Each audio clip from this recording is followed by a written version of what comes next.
So Aizen claims that he planned everything in Ichigo's life, all the way from his conception to the point where they fought. But is that true? And if not, who really is responsible for the conception of Ichigo Kurosaki?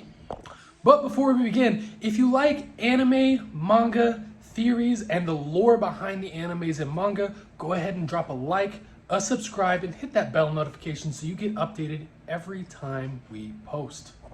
Our story is actually going to begin 20 years before the main timeline of Bleach starts.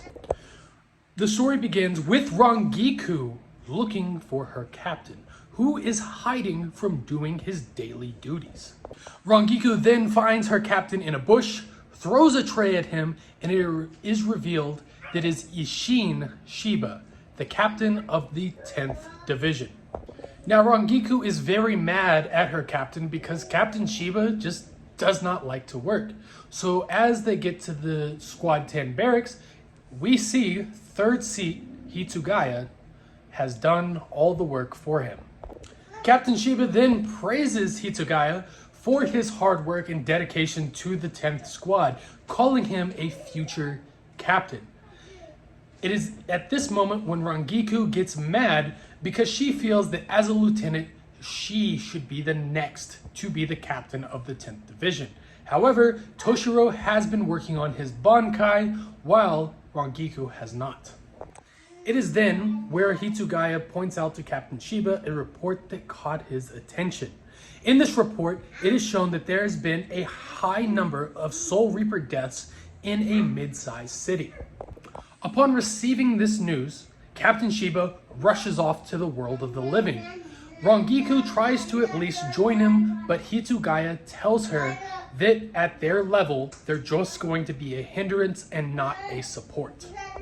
We then cut to Gin and Tosin, appearing to be in the Department of Research and Development. They're studying something, but we don't know exactly what it is. And it is here we see that Aizen is starting to make his plan go into action. When Captain Shiba arrives in this mid-sized town, he confronts the two Soul Reapers who are supposed to be on duty and tells them to go home and he will take care of their shift for the day. The two Soul Reapers hesitant, but they oblige Captain Shiba's orders.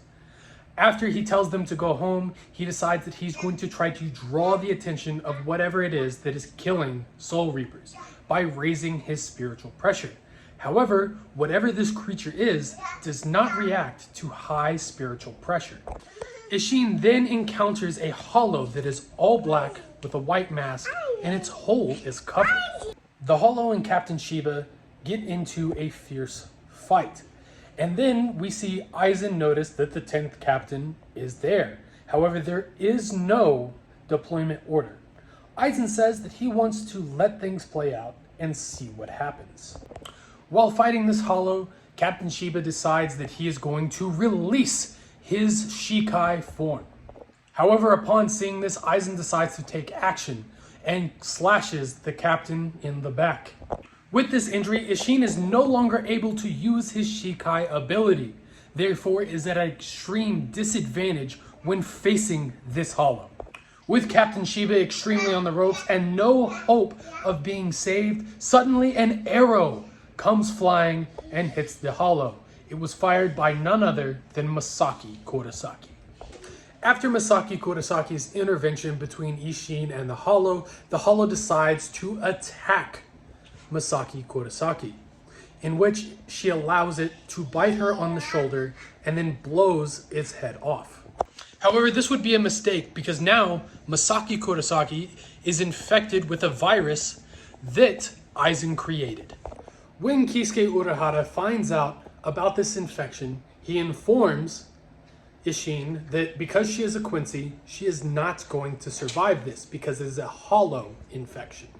However, Kisuke Urahara has developed a type of vaccine to where a Soul Reaper can imprint his soul onto a Quincy in order to save them. However, if Isshin does this, he will lose all of his Soul Reaper powers as well as his spiritual power as long as Masaki is alive. But without hesitation, Ishin says yes because he wouldn't be much of a captain if he hesitated in this type of situation.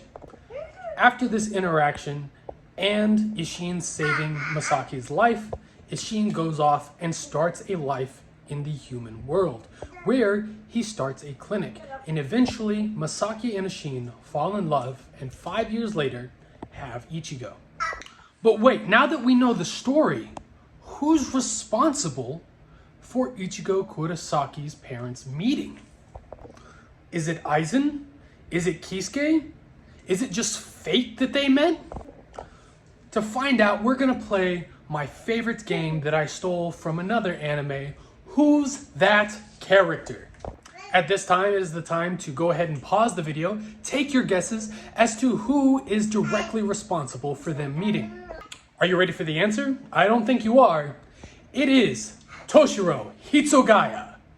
That's right, Toshiro Hitsugaya is the person who is directly responsible for Ishin and Masaki meeting. Because if we go back to the panels where Ishin is still in the Soul Society, we see that whenever he goes into the Division 10 offices, he is looking for his dumplings. He doesn't care about those reports other than the fact that they got done. And we see a little exclamation mark appear over Hitsugaya's head, indicating like, hey, I need to distract him from the dumplings. And that's when he shows him the report. But Ishin, still not caring about the report, says, but first, what about my dumplings? And Hitsugaya says, who cares about your dumplings? Look at this report. And then when Captain Ishin takes off, Hitsugaya conveniently tells Rangiku that they wouldn't be able to help Captain Ishin. If you ask me, Hitsugaya was trying to get rid of Ishin so he could speed up the process of becoming a captain.